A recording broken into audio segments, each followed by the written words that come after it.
सावन के सोमवार का व्रत कैसे करें? व्रत की विधि क्या होनी चाहिए?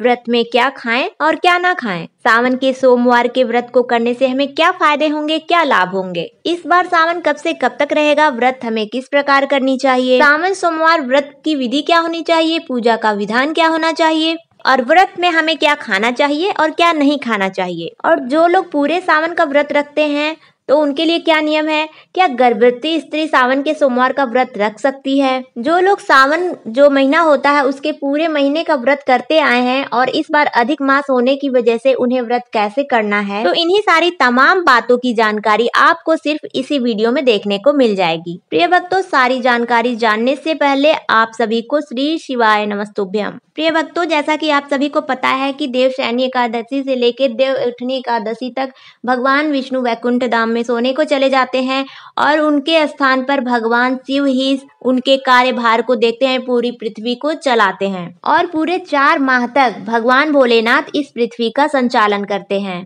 तो यह भी माना जाता है कि महादेव इस समय धरती पर ही विराजमान होते हैं और अपने समस्त भक्तों के समस्त समस्याओं का निवारण भी करते हैं। और इन्हीं 4 महीनों में से एक महीना सावन का महीना भी आता है जो भगवान भोलेनाथ को बहुत ही प्रिय है। भोलेनाथ के साथ साथ भोलेनाथ के भक्त भी सावन का बेसब्री से इंतजार करते हैं कि इस महीने भगवान भोलेनाथ को कैसे प्रसन्न किया जाए, कैसे उनकी पूजा आराधना की जाए।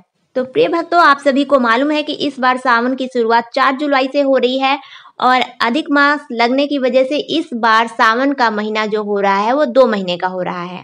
ऐसे में जो सावन की अमावस्या है 17 जुलाई के दिन, उसके अगले दिन यानी कि 18 जुलाई से मल मास यानी कि पुरुषोत्तम मास जिसे अधिक मास कहते हैं वो प्रारंभ हो जाएगा और इसकी समाप्ति होगी 16 अगस्त 2023 को।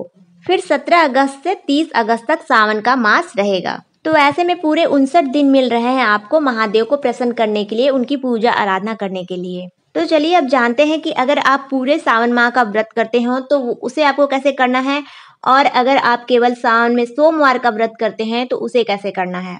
प्रिय भक्तों, वैसे तो हमें सावन में 4 या 5 सोमवार मिलते हैं, लेकिन इस बार अधिक मास होने की वजह से हमें कुल 8 सोमवार मिल रहे हैं। प्रिय भक्तों, माना यह गया है कि यदि कोई व्यक्ति सावन के पूरे सोमवार, जितने भी सोमवार पड़ते हैं सावन में, उसका अगर व्रत कर लेता है तो उसे वर्ष भर के सोमवार के व्रत का फल मिलता है। और यदि आपके जीवन में कुछ मानसिक समस्याएं चल रही हैं और आपका चंद्रमा कहीं कहीं कमजोर पड़ रहा है, तो सावन के व्रत को करने से, मतलब सावन के सोमवार के व्रत को करने से आपको इससे बहुत ही शांति मिलने वाली है। और इसे अगर सौभाग्यवती स्त्री करती है तो उसका सौभाग्य अखंड बना रहता है, दाम्पत्य जीवन में खुशहाली बनी रहती है, संतान दीर्घायु होती है। और यदि कोई कुंवारी लड़की इस व्रत को करती है तो उसे मनचाहे वर की प्राप्ति होती है। सावन सोमवार के व्रत को स्त्री, पुरुष, कुंवारी, सौभाग्यवती, कोई भी भक्त जो शिव के होते हैं वो आराम से कर सकते हैं। इसमें कोई बाध्यता नहीं है कि इन्हें करना है और इन्हें नहीं करना है। तो चलिए अब जानते हैं कि सावन सोमवार के व्रत को हमें किस प्रकार से करना है। तो पहले हम उन लोगों की बात करते हैं जो लोग केवल सावन में बस सोमवार के ही व्रत को करते हैं। और आगे के वीडियो में यह भी जानेंगे कि अगर आप गर्भवती हैं तो आपको व्रत को किस प्रकार से करना है, और अगर आप रोगी हैं, पेशेंट है, आपको किसी तरह की बीमारी है, तब उस कंडीशन में आपको किस प्रकार से व्रत को करना है। तो सावन के पहले सोमवार के दिन आपको स्वच्छ जल से स्नान करना है। जहां तक हो सके आपके आसपास अगर कोई नदी सरोवर है तो आप वहां स्नान करें, नहीं तो अपने घर के ही जल में गंगा जल थोड़ा सा डालकर स्नान कर ले। उसके बाद अपने हाथों में अक्षत पुष्प लेके आप संकल्प करें। संकल्प आपको ये करना है कि आप अपना नाम ले ले, गोत्र का नाम ले ले और भगवान से हाथ जोड़ के निवेदन करें कि हे प्रभु, मैं आपके सावन के सोमवार का व्रत कर रही हूँ या कर रहा हूँ। मुझे शक्ति दीजिए कि मैं आपके व्रत को पूरा कर सकूं और मेरे व्रत में जो भी कुछ भूल चूक हो उसे क्षमा करके स्वीकार कीजिएगा। और साथ में आपको यह भी बोलना है कि आप 2 सोमवार के व्रत को कर रही हैं या 3 या 4 या 8 के 8 आप कर रही हैं, तो आपको इसका भी ध्यान रखना है। आपको भगवान से यह भी कहना है कि आपने 2 सोमवार का व्रत करना है, 3 करना है, 4 करना है। एक बात आपको विशेषतः ध्यान में रखना है कि आपने जिस दिन व्रत कर रखा है उस दिन आपको काले रंग के वस्त्र को नहीं धारण करना है। आप लाल, गुलाबी, पीला, जो भी रंग पूजन से संबंधित होते हैं आप उस कलर के कपड़े को धारण करें। और महिलाएं ध्यान रखें कि ज्यादा सफेद वस्त्र भी ना पहने। आप केसरिया पहने, गुलाबी पहने, लाल पहने, पीला पहने, इन्हीं कलर के कपड़ों को आपको प्रयोग में लाना है। इसके बाद अगर सुहागन स्त्री इस व्रत को कर रही है तो आपको इस व्रत के दौरान 16 श्रृंगार को धारण करना ही चाहिए। 16 श्रृंगार के रूप में जब भी आप पूजन करने को बैठे उस समय आपके माथे पे बिंदिया, मांग में सिंदूर, हाथ में चूड़ी, पैर में महावर और पायल बिछुआ आदि होने ही चाहिए और अपने सिर पर पल्लू रखकर ही महिलाओं को पूजन अर्चन करनी चाहिए।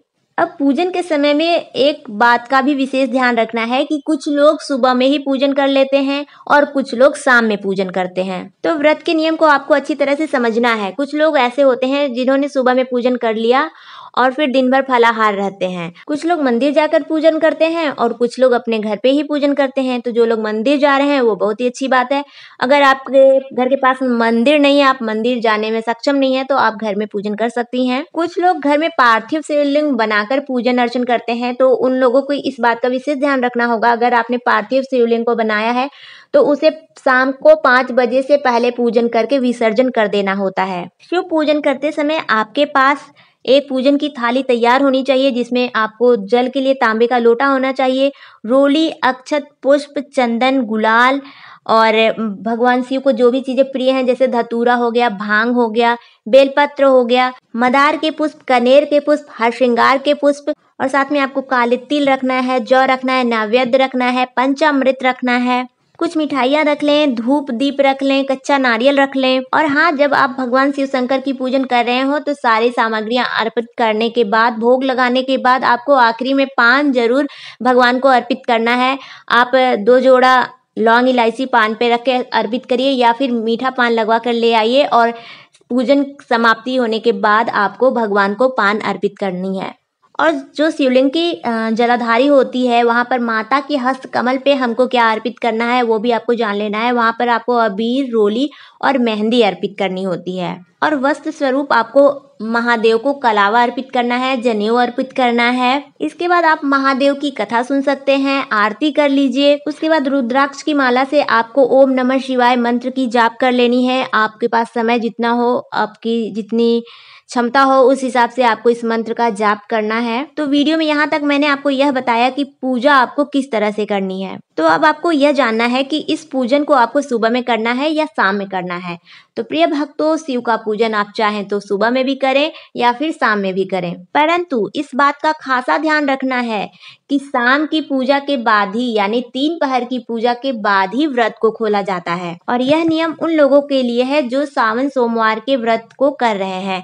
उन्हें दिन में कुछ भी नहीं खाना है, एकदम आपको निराहार रहना है। उसके बाद ही शाम में पूजन करके व्रत को खोलना है। अगर आप शाम में नहीं पूजन कर पा रही हो तो अगर आपने सुबह में व्रत किया है तो भी आपको अपने व्रत को शाम में ही खोलना है। परंतु अगर आप गर्भवती हैं, आपकी शारीरिक क्षमता नहीं है तो आप पूरे दिन फलाहार भी करके रह सकती हैं।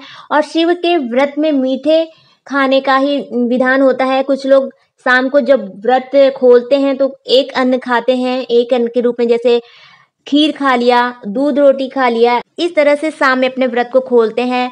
और शिव के व्रत में नमक खाना वर्जित होता है, आपको नमक बिल्कुल भी नहीं खाना है। और अगर आप बीपी के पेशेंट हैं और आपको नमक खाए बिना नहीं रहा जाता है, आपको नमक खाना जरूरी है, उस केस में आपको सेंधा नमक को खाना है। और कोई भी खाना अगर आप खाएं तो शुद्ध घी में ही बना हुआ खाएं। अब बारी आती है कि भोजन किस समय पर हमें करना होता है। तो सबसे पहले अगर आपने सुबह में ही पूजन कर लिया है और अपने घर पे आ गई हूँ पूजन करके मंदिर से, तो आप दिन भर चाय कॉफी का सेवन कर सकती हैं। शिव के व्रत में डायरेक्ट आपको दूध नहीं पीना है, दूध पीना वर्जित है शिव के व्रत में। और जहाँ तक हो सके आप इस बार ये प्रण ठान लें कि आप ये पूरे जो 2 महीने 59 दिनों का जो सावन मास चल रहा है, आपको 59 दिनों तक डायरेक्ट दूध का यूज नहीं करना है। आप चाहें तो दही की लस्सी बना लें, चाय कॉफी बना लें, लेकिन इसे आप पूजन के बाद ही करें। और कुछ लोगों को खाली पेट दवा लेनी होती है तो आप भगवान के सामने हाथ जोड़कर माफी मांग लें और फिर अपने दवा को ले लें, फिर आप पूजन कर सकती हैं। लेकिन आपको अगर कोई शारीरिक रोग नहीं है, शारीरिक दुर्बलता नहीं है, तो आप पूजा करने के पश्चात ही कुछ भी सेवन करें। अब यदि आप स्कूल गोइंग हैं, कॉलेज गोइंग हैं, ऑफिस गोइंग हैं, आप दिन भर भूखे नहीं रख सकती हैं, आप घर पे भी रहती हैं लेकिन आपको दिन भर भूखा नहीं रहा जा सकता है, तो आप फ्रूट्स ले सकती हैं, नारियल पानी ले सकती हैं, मखाने और मूंगफली को भून कर ले सकती हैं। लेकिन अगर आपके पास शारीरिक क्षमता है तो आप बिना नमक के इन चीज़ों का सेवन करें। बार बार आपसे कह रही हूँ कि इस व्रत को नमक की श्रेणी में नहीं लाया जाता है, मीठे व्रतों की श्रेणी में आता है सावन के सोमवार का व्रत, तो आपको मीठा ही प्रयोग में लाना है। अब इन सबों के बाद शाम में जब आपकी पूजा हो जाए, 6 बजे के बाद का काल प्रदोष काल माना जाता है, अर्थात तीसरे काल के पश्चात जब आपकी पूजा आराधना हो जाए, आप भगवान की कथा सुन लें, उसके बाद आप रात्रि में व्रत को खोल सकते हैं। तो व्रत खोलने के लिए मैं आपको यही कहूंगी कि आपके घर में जो शुरू से चलता आ रहा हो, आप उसी तरह से ही व्रत को खोलें। कुछ लोग, जैसे मैंने पहले ही बताया, कि एक अनाज लेते हैं या फिर खीर ले लेते हैं या दूध रोटी खाते हैं। तो शास्त्रों में यही कहा गया है कि आपको कोई भी अनाज नहीं लेना है व्रत खोलने के टाइम। अगर आपने पहली बार सोमवार का व्रत उठाया है तो मैं आपसे यही कहूंगी कि शाम के टाइम आप साबूदाने की खीर बना ले, मखाने की खीर बना ले। मार्केट में कई तरह के आटे उपलब्ध होते हैं, जैसे सिंघाड़े के आटे, कुट्टू के आटे, उसकी आप पूरी बना ले और दही के साथ उसे खा सकती हैं। लेकिन आपको अनाज किसी भी रूप में नहीं उपयोग में लाना है, नहीं सेवन करना है। लेकिन कई लोगों के घरों में ये प्राचीन समय से चला आता आया है कि शाम के टाइम में व्रत खोलते टाइम एक अनाज का सेवन किया जाता है, तो उन्हें मैं मना नहीं करूंगी। लेकिन जिन्होंने पहली बार ये व्रत को रखा है तो उन्हें इस बात का ध्यान रखना है कि व्रत में अनाज का उपयोग नहीं होना चाहिए। शास्त्रों में जो व्रत की विधि है, मैं उसी विधि को आप लोगों के साथ साझा कर रही हूँ। और यदि आप गर्भवती हैं तो आप पूरे दिन बीच में फलाहार में कुछ न कुछ ले सकती हैं। चलिए अब जानते हैं जो लोग पूरे माह यानी पूरे सावन का व्रत करेंगे वो लोग किस प्रकार से करेंगे। तो पूरे सावन के व्रत को करने में कुछ लोग ऐसे करते हैं कि पूरे दिन फास्ट रहते हैं, व्रत रहते हैं और शाम को एक टाइम भोजन करते हैं। तो ऐसा करने से एसिडिटी की प्रॉब्लम हो सकती है। आजकल एसिडिटी की समस्या बहुत से लोगों में देखी जाती है। तो सबसे पहले जिन्हें पूरे माह का व्रत करना है वो 4 जुलाई के दिन हाथ में जल, फूल, अक्षत लेके संकल्प कर लेंगे कि मैं पूरे माह का व्रत कर रही हूँ। और सावन में प्रत्येक दिन आपको शिव की पूजा आराधना करनी है।